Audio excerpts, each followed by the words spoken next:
Before we move on with our food analysis, I would like to stop here for a second and talk about label reading and why it's important. Common food allergens or major allergens are identified by law and are required full disclosure on product labels in the United States. We know we have to read labels to make sure we stay away from allergens. And I found a case study which highlighted the importance of double-checking ourselves. So let's read it. A 7-year-old boy with wheat allergy developed severe anaphylaxis with pharyngeal edema, cough, wheezing, generalized urticaria, and emesis within 45 minutes of ingesting a small piece of cornbread that was baked at home from a store-bought mix. The inspection of the package revealed that the mix contained wheat flour, a second ingredient on the list. The boy's father recalled reading labels on 2 cornbread mixes in the store, one that was wheat-free and one that contained wheat. He thought he purchased the wheat-free cornbread mix. So what is the key message? Label reading is challenging and mistakes are common. The ingredients may change at any time and constant vigilance is imperative.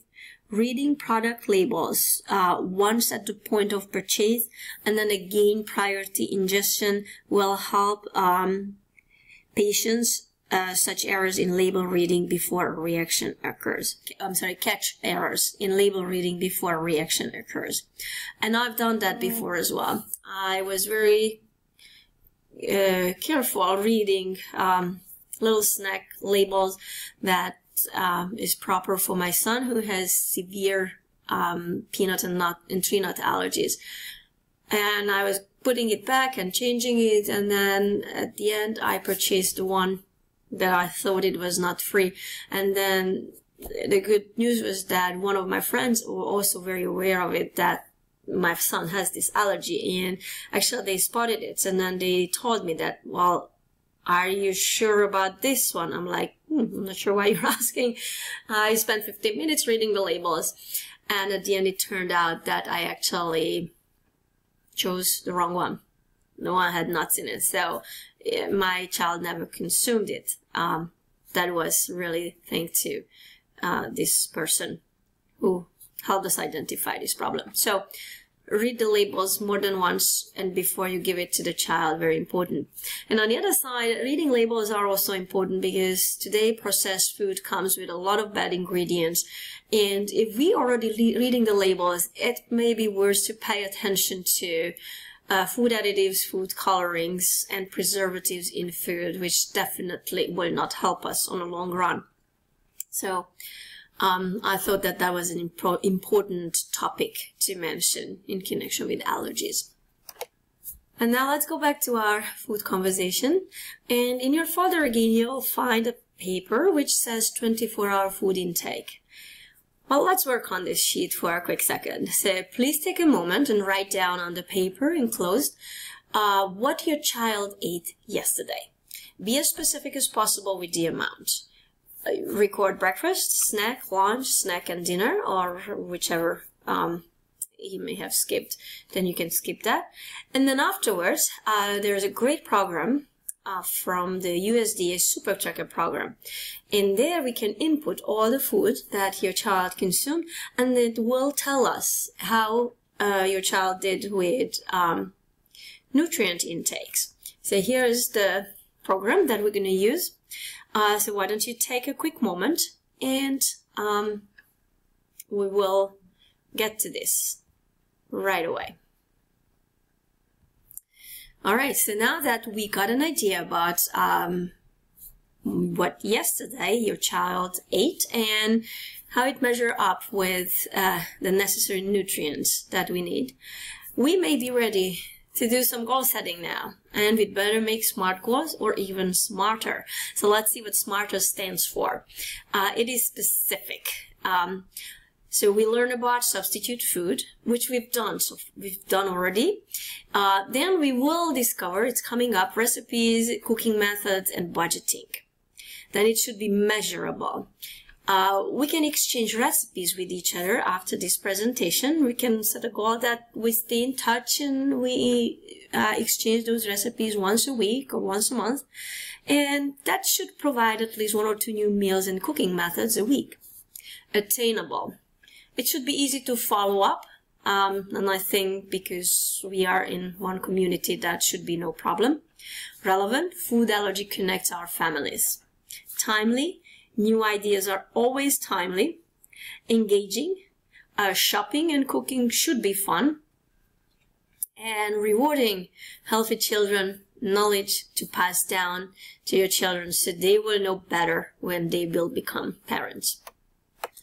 Alright, so we set some really smart or smarter goals, and now let's have some fun. Let's start our contest between adults and children. So in your folder again, you'll find parents' choices and children food choices paper. And children can gather up at one table and adults on the left side. So let's assemble a daily meal plan that includes breakfast, lunch, and dinner, and some snacks in between. Let's spend a couple of minutes, and then again, what we will do, we'll use the same super tracker that we used before, and then we'll input it, and then we'll see whether the parents had better choices or the children. All right, so let's let the fun begin. Alright, well, I think we had a lot of fun with this game, and now let's get back to a little more serious again, and let's do a budget and shopping list. So let's look at the budget sheet first. You can see that there are certain questions that I need you to, again, spend some time on your own and fill in the blank. How much money do you spend on grocery shopping, eating out, coffee and pastries, fast food, convenience store food? Then think it through and answer the question. Are there any of the above activities that you think you should eliminate to have a healthier diet? If so, circle the ones or cross out the ones that you think you are ready, based on what we have learned so far, to change. And then afterwards, let's look at the shopping list and write down those items in the first place that you normally would buy on a weekly basis. So what is on your weekly shopping list? Now once you're done with that and you look at your smarter goals, then let's try to rewrite that list. And what do you think you should change on the above list? So we're going to spend a couple of minutes again individually to do so. And I will have another puzzle for the boys and girls so the children can gather together with me while you guys are working on this. And then we'll have a discussion about budget and shopping. So exchanging ideas is always very important and very useful. So we've done that with the budget and the grocery shopping. Now let's get to cooking. And again, we will spend some individual time and a group discussion afterwards. There are 2 columns that I'd like to see that you fill in. First is what type of food are you able to cook right now? And then on the right side, what food would you like to learn how to prepare? So you may write down a couple of dishes that you regularly make and you know how to do and you're very comfortable with, and some that you're not so, or you would like to try or you would like to learn about. And then we'll come back to our group discussion again. So now that we talked about our goals, our shopping habits, our budget, and our cooking skills, and those skills that we have desire to learn, I would like to show you, this is a blog site where I put up weekly new posts. So you can read a lot about recipes, you can read about the newest research results in the food science world, and other web resources as well. So I would encourage you to visit it for more resources after this presentation. And then with that, I would like to thank you for your attention to this presentation. I hope you found some useful information that you can implement in your family's diet. And with that, we've got the most fun activity probably ahead of us. And let's head to the kitchen where we can make some delicious and healthy food.